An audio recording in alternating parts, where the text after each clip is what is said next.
क्या आप जानते हैं कि दुनिया की सबसे ऊंची इमारत बुर्ज खलीफा को किसने बनाया होगा? अगर मैं कहूं कि इसे सैमसंग ने बनाया है तो आप विश्वास नहीं करेंगे। इस बिल्डिंग को बनाने से पहले सैमसंग शुरुआत में नूडल्स और मछली बेचा करती थी, लेकिन आज के समय में यह कंपनी इलेक्ट्रॉनिक्स के अलावा फाइटर जेट, शिप और टैंक जैसी कई चीजें बना रही है। सैमसंग के बिना एप्पल का आईफोन हो या गूगल का पिक्सल फोन, कोई भी फोन सैमसंग के बिना बन नहीं सकता। लेकिन हम में से कुछ लोग सैमसंग को केवल फोन बनाने वाली कंपनी ही समझ रहे थे। आज की केस स्टडी में हम जानेंगे कि सैमसंग दुनिया में कौन कौन सी चीजें मैन्युफैक्चर करती है। क्या वास्तव में सैमसंग के बिना आईफोन बनना असंभव है? अगर आप भी यह सोचते हैं कि सैमसंग टीवी, फ्रिज, मोबाइल और कंप्यूटर के अलावा कुछ और नहीं बनाती, तो यह वीडियो आपके लिए है। सैमसंग के नाम ढेर सारी कंट्रोवर्सी हैं। इन सभी कंट्रोवर्सियों के बारे में डिटेल में बात करेंगे। सैमसंग आज दुनिया की सफल कंपनियों में से एक है। किसी ने सही ही कहा है कि सफलता रातों रात नहीं मिलती,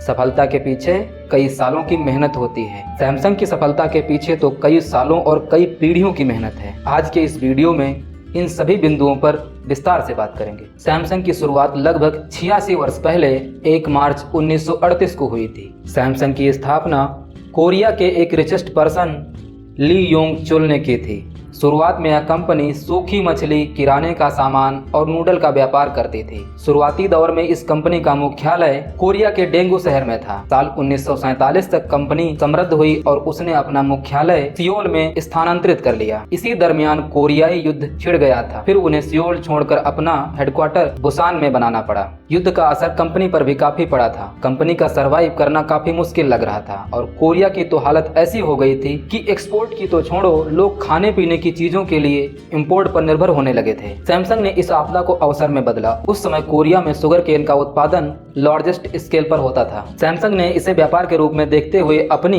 पहली शुगर मिल स्टार्ट की। इसके अलावा उसने खाने पीने की कई चीजों की मैन्युफैक्चरिंग कंपनियां खोली, जिससे कंपनी को तो फायदा हुआ ही, लोगों को खाने पीने की चीजें काफी सस्ते प्राइस पर मिलने लगी। इससे कंपनी को फायदा हुआ और कंपनी टेक्सटाइल फील्ड में भी उतर गई। उसने लोगों के लिए कम कीमत पर कपड़े तैयार किए। इन सभी कंपनियों की सफलता के बाद सैमसंग फाइनेंस सेक्टर में भी आ गई। आज कोरिया में सैमसंग फाइनेंस सेक्टर में जानी मानी कंपनी है। साल 1968 तक सैमसंग के फाउंडर ने अपने सभी सेक्टर से इतना पैसा कमा लिया था कि वह कोरिया के टॉप 10 रिचेस्ट पर्सन में आने लगे थे। यह वही साल था जब सैमसंग ने पहली बार इलेक्ट्रॉनिक्स फील्ड में उतरने का निर्णय किया। उनकी प्लानिंग इतनी सॉलिड थी कि उन्होंने 1 साल के अंदर ही अपना पहला प्रोडक्ट लॉन्च कर दिया, जो एक ब्लैक एंड व्हाइट टीवी थी। अगले 10 वर्षों में सैमसंग ने इलेक्ट्रॉनिक्स मार्केट में अच्छी पकड़ बना ली थी।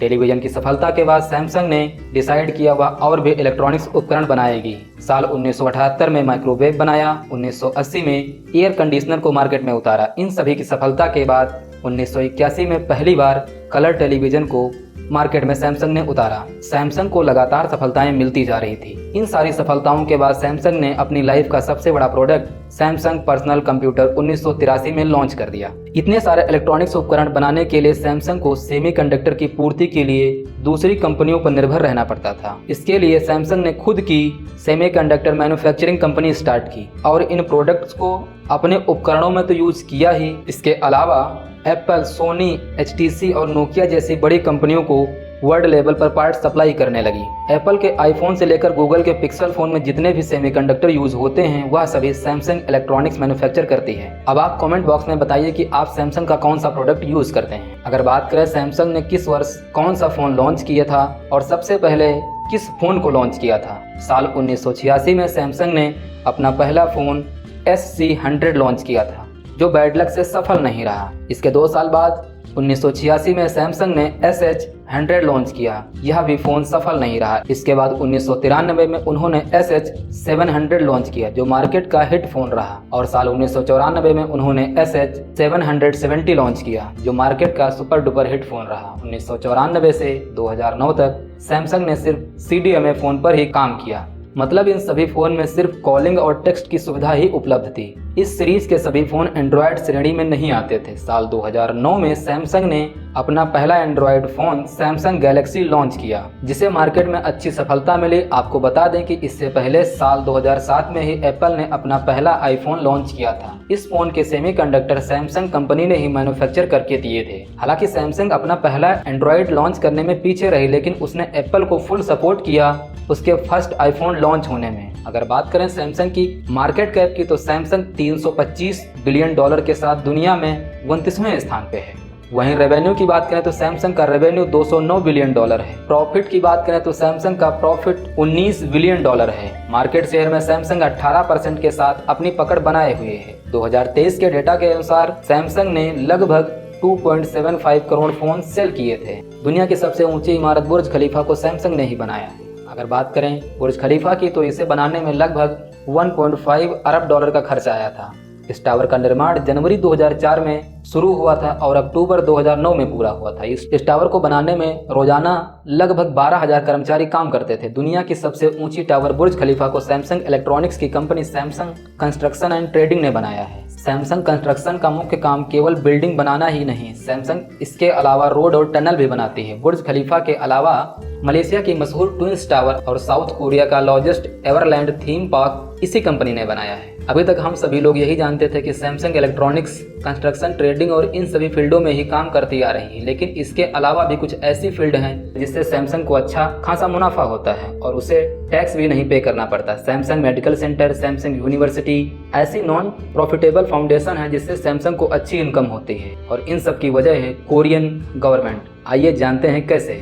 सैमसंग ने सफलता रातों रात हासिल नहीं की। बात 1947 की है, जब कोरियाई युद्ध के कारण कोरिया की अर्थव्यवस्था लड़खड़ा सी गई थी। कोरियन प्रेसिडेंट चाहते थे कि जल्द से जल्द कोरिया की अर्थव्यवस्था ठीक हो जाए, जिसके लिए उन्होंने उस समय की उभरती हुई कंपनी सैमसंग, एलजी और हुंडई को कई तरीकों से छूट दी और उन्हें पूरी आज़ादी दी कि वह हर फील्ड में अपना कारोबार बढ़ाएं। इन तीनों कंपनियों में सैमसंग सबसे आगे रही। इन सब के पीछे सैमसंग के फाउंडर की राजनीतिक सूझबूझ थी, जिसके चलते जब सैमसंग ने इलेक्ट्रॉनिक्स फील्ड में उतरने का फैसला किया तो कोरियन गवर्नमेंट ने सैमसंग को इस प्रकार सपोर्ट किया कि कोरिया में जापान या किसी अन्य कंट्री से इंपोर्ट होने वाले इलेक्ट्रॉनिक्स प्रोडक्ट पर पूर्णतः बैन लगा दिया, जिसके चलते लोगों को मजबूरन सैमसंग के प्रोडक्ट्स खरीदने पड़े, जिसका सीधा फायदा कंपनी और सरकार को हुआ। सैमसंग फाउंडर और कोरियन प्रेसिडेंट के अच्छे संबंध होने के कारण सैमसंग को कभी फाइनेंशियल और कानूनी किसी भी तरीके से दिक्कत का सामना नहीं करना पड़ा। सैमसंग के लिए सरकारी बैंकों के दरवाजे हमेशा खुले रहते थे। एक रिपोर्ट के अनुसार साल 2014 में कोरिया की कुल जीडीपी का 17% सैमसंग का कंट्रीब्यूशन था और वर्तमान में कोरिया की कुल जीडीपी का 20% सैमसंग का कंट्रीब्यूशन है। अब आप इस बात से ही अनुमान लगा लीजिए इस कंपनी के आगे कोई छोटी कंपनी कैसे टिक सकती थी, जिसका सीधा कारण यह था सैमसंग के ऊपर कोरियन गवर्नमेंट का हाथ, जिसके चलते सैमसंग किसी भी फील्ड में अगर उतरती तो छोटे मोटे बिजनेसमैन को तबाह करने की क्षमता रखती थी। साल 1987 में सैमसंग के फाउंडर की डेथ के बाद सैमसंग की कमान उनके बेटे ली जे-योंग ने अपने हाथों में संभाली। अपने पिता जितनी समझ न रखने वाले उनके बेटे कुछ कानूनी दांवपेच में फंस जाते हैं। बात 1996 की है, जब उनके ऊपर फॉर्मल प्रेसिडेंट को रिश्वत देने के संबंध में आरोप लगता है, लेकिन उनके पिता की मित्रता के कारण उन्हें बहुत रियायत मिलती है और उस समय के तात्कालिक प्रेसिडेंट ने उन्हें माफ कर दिया। लगभग 16 वर्ष बाद यह घटना दोबारा घटित होती है। ली जे-योंग के ऊपर टैक्स चोरी के आरोप लगे और उन्हें 3 वर्ष की जेल हो गई, लेकिन 1 वर्ष बाद ही प्रेसिडेंट ने उनकी सजा को माफ कर दिया। जेल से वापस आते ही ली ने दोबारा सैमसंग की कारोबार अपने हाथों में ले ली, मानो कुछ हुआ ही ना हो। इससे आप सैमसंग की ताकत का अंदाजा लगा सकते हैं। साल 2016 में एक ऐसी घटना घटित हुई जिससे सैमसंग की रेपुटेशन और शेयर को गिरा कर रख दिया।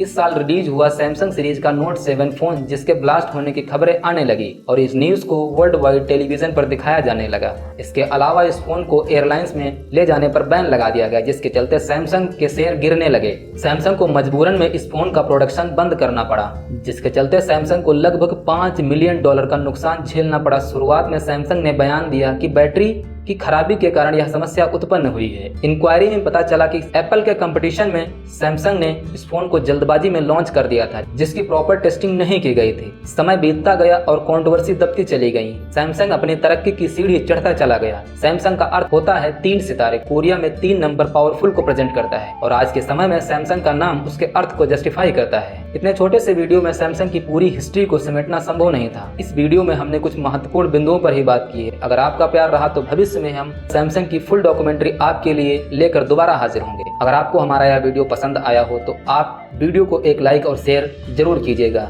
ऐसी ही इंटरेस्टिंग डॉक्यूमेंट्री देखने के लिए आप चैनल को सब्सक्राइब कर सकते हैं। वीडियो को अंत तक देखने के लिए आपका दिल से आभार। जय हिंद।